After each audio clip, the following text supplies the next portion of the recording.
Hello, everyone. Welcome back to the Soul Frequency Festival. Today, I have a really special guest, Ashana. She is a multi-award winning musician and author and one of the premier healing music artists and new age vocalists of our time. And as a world recognized master of crystal healing singing bowls, Ashana's original sound is credited as pioneering an entirely new genre of healing music with crystal bowls. Her stunningly beautiful recordings are hailed by listeners all over the world as breathtaking and a gift from heaven. And Ashana's best-selling book, Crystal Singing Bowls, The Angelic Sound of Healing, Relaxation, and Spiritual Awakening, has won multiple awards and is hailed by sound healing practitioners as soon to be a classic in sound healing. And Ashana travels internationally offering celestial healing music concerts, crystalline activation meditations, retreats, and workshops, and is the creator of the Crystal Bowl Mastery, which is a trademarked program in sound healing and a deeply transformative mentoring experience where students learn to play the alchemy bowls and apply their healing frequencies in therapeutic and artistic settings for personal and professional use. And you can also stream Ashana on Spotify, Amazon, iTunes, YouTube, and more. And we will put the links down below. But first, I really want to, welcome you, Ashana. Thank you so much for being here with us. Thank you so much. It's lovely to be with you today. Yes, and I'm so excited for our conversation because we're talking about awakening to the divine feminine through crystalline sound. So, but let's just dive straight in. So, how do you integrate the wisdom of the divine feminine into the work that you do with sound, and how are they connected? Well, first of all, let's look at these beautiful beings. All right. Okay. They are chalices. They are crucibles. They are vessels. And when we think about the feminine in all her majestic ways, it is about receptivity. It's about transformation. It is both soft and powerful, dynamic and nurturing. And so for me, the journey of crystalline sound has been part of the my awakening to the divine feminine inside of myself. They've really gone hand to hand. So whenever we work with crystalline sound, it is not only an activator of energies, but it is a dynamic transformer and transmuter of energies. Pure quartz crystal, as part of its attributes, is to amplify energy, contain and store energy, absorb energy, and to transmute and transform energy. So whenever we gather intention, we play intentionally from a heart space, we play from a hopefully a soul connected, soul driven space. And we hold that intention. We are literally creating a container for personal transformation and healing. The sound and the vibration of crystal singing bowls, particularly in my experience, along with therapy harps, which is what I use, and vocalization, which is what I use extensively. That is my background as a singer. All those sounds together with intention give us the opportunity to shift, to break things apart that are no longer needed, and to open up into those expansive spaces where we connect with our soul, with our divine wisdom, with our divine intelligence.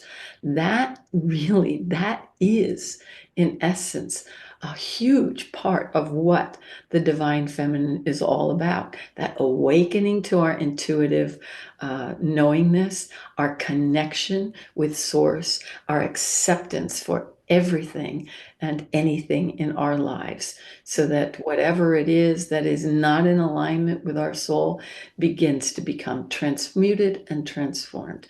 And so that's in a nutshell how those two things connect. It is like they're a match made in heaven. They were born to go together. Of course, and obviously music, sound, healing, it's all a gateway for us to connect with the divine feminine. So what do you, I just want to ask you, what do you think is preventing people in today's world from opening up to that divine feminine frequency? Because obviously we're gonna, hear you playing the singing bowls after this interview and be able to connect with that frequency. But what do you think is in the way of that?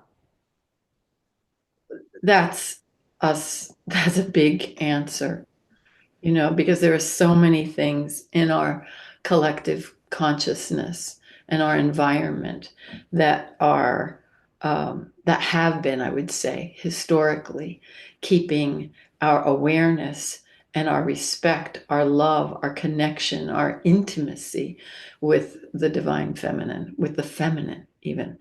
Let alone divine feminine with the masculine, let alone the divine masculine, because they are married, divine feminine, divine masculine, not as gender, but as an energetic principles. And we live in a collective culture and have been for thousands and thousands of years that has continuously diminished the feminine, diminished our intuitive, diminished our sensitive, diminished mercy and forgiveness and compassion, diminished the power, innate power of women, really, to be who they are, the creativity, our love and our respect for women, for what women as creators, for women as transforming presences in our culture. We don't live in a world that does that. We are living in a world that is just now waking up to that at a greater degree than it has been before. And right now we're experiencing, especially in the United States right now and other places. I mean, I'm sure we could sit here and name a whole bunch where there's a backlash for that is in process right now. So there's this tremendous awakening happening to people's connection with them, with honoring the female, honoring the feminine. And at the same time, there's a resistance because there's been so much negation of that energy and fear of it. You know, when you teach people to be sovereign beings, when you invite them to connect with their own divine intelligence, their divine awareness, when you invite them and inspire them to be the creators that they are in whatever way that holds for them, when you invite them to anchor in love, when you invite them to welcome the energies of all that is and to feel the interconnectedness of all of life, well, then you don't have that kind of power over them. You know, it's very simple on one level. And so, we're in kind of almost a grassroots movement now throughout the world where both women and men are making this deeper connection to the divine feminine as opposed to women and men, right? To the divine feminine, which in my experience is the source of all creation, right? And we have not looked at life from that paradigm. It's absolutely understandable why people have a difficult time with that. Yeah, I really feel that. And you also have, can you share an experience? Because I know this is personal for you, but you've an experience where your work has awakened a deeper sense of the sacred within someone. Well, yes, I have many, many, many experiences of that over the years that I've been playing. And I would just go back to the prime experience that I had when I made my first album, which is called All Is Forgiven. And I was uh, sitting in the vocal booth and I was getting ready to sing the vocals, or I was in process of singing the vocals for what has turned into become a very iconic version of Ave Maria, um, and with the crystal singing bowls. And I was really stuck. I was feeling really, really challenged. I was, I'm conservatory trained and I had big, long background in music for 50, 60 years of my life. And I was trying to do everything perfectly and line up all the notes. And it was just not working. It was painful. It was absolutely excruciating. And I was trying to do it over and over and over again. Nothing was working. And my producer said to me, this beautiful thing, Thomas Barkey, my producer, in that moment. And it came from his intuition. He asked me in that moment, he said, Ashana, sing this to your father. He never met my father. He didn't know my family. I had never told him my dad was an alcoholic at the time. I mean, I had been an alcoholic for decades. And there was a lot of pain in my family of upbringing. And so I closed my eyes and I said, yes, I can do this. And as I began to sing, an immense pouring of light began flooding into my crown. And I felt these beings all around me. And I felt the presence of the Divine Mother standing in front of me. And she looked at me as I was seeing a movie of my life playing. And she said to me, everyone was doing the best they could. And I felt these waves of forgiveness and mercy and compassion come through me. And I sang and I sang and I sang and I sang. And when I was finished, Thomas just got, we both were silent. And he just said, wow. And that recording has gone on in millions and millions and millions and millions and millions of streams, touching people all over this world. And I get emails and texts on a regular basis, if not daily basis, from people saying how that literally broke open something in them. And that's what happens when we open this space for compassion and mercy. And it can happen through sound, it can happen through vibration, it can happen through music. That's what happened to me. And as a result, it was able to touch literally untold millions of people. Mm. That's such a powerful story. And of course, we're going to have the privilege of you channeling some music for our audience. And you haven't, I don't think you've done it yet, but could you maybe introduce us to some of the bowls that you might use or some of the frequencies or some of the sounds?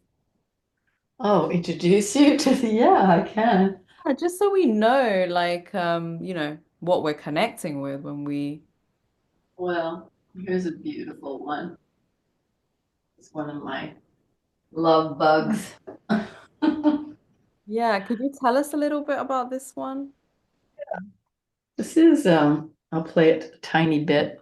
It's always hard on Zoom because we Yeah. know what the sound is going to do. But here we go.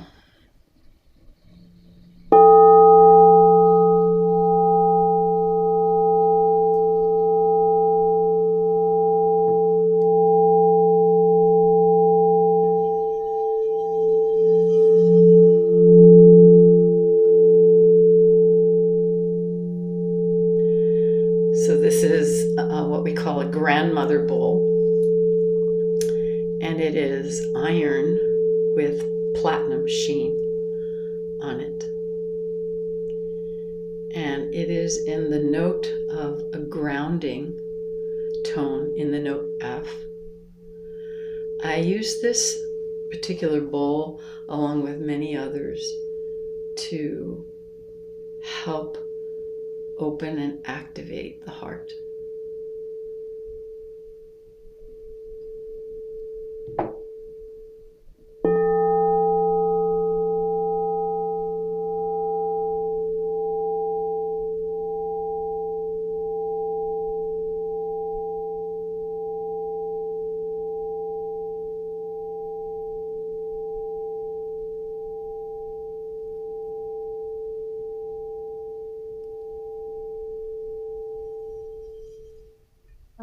did feel that in my heart. That was really quite deep. The grandmother, I was like, that's why. Um, yeah, so we can't wait to hear the piece that you're going to channel for us, which is coming up to view. And before that, of course, we have your special free gift for everyone, which is a meditation on the golden light of healing. Could you just tell us a little bit about what people can expect from that? Well, that's part of a beautiful program that I have called Celestial Alignment for Healing. And that particular program, this is one of the anchor meditations for that program. That's the meditation on the golden light of healing is a complete infusion of golden healing light into all of the cells of the body, down to the DNA. People have had major, phenomenal experiences listening to this. And as part of the entire program, we've had people end treatment protocols earlier, come off medications, um, find almost permanent relief from anxiety and depression, uh, do major creativity boosts in terms of connecting with their soul's voice and their soul purpose. It was a very this whole program, Celestial Alignment for Healing, was inspired by my guides, my team in the etheric. They gave me very, very clear instructions several years ago on what bowls were to be used and what was to be done. And it took quite a while to get everything together. You know, when you get the downloads and they come in and they're immediate and you see everything in like 30 seconds and you go, okay, great, I got it. And then to actually put it into manifestation is like, it can take like, and, so we got all the music done for the program. And then we began to actually start to work with people and to beta test it to see, is this really going to work? And we found out, oh my God, not only does it work, but it really works. And so this is our kind of our benchmark meditation from the program, which we run 2, 3 times a year. So invite everybody to learn more about it. It's wonderful. Beautiful. So we cannot wait. So we'll put the all your links down below, your website, your Facebook, Instagram, YouTube, and Spotify to hear your music, and also the link to get that meditation. And yes, now is the part where you will hear what Ashana has channeled for us. And thank you so much, Ashana, for being here with us. You're welcome. Thank you for having me.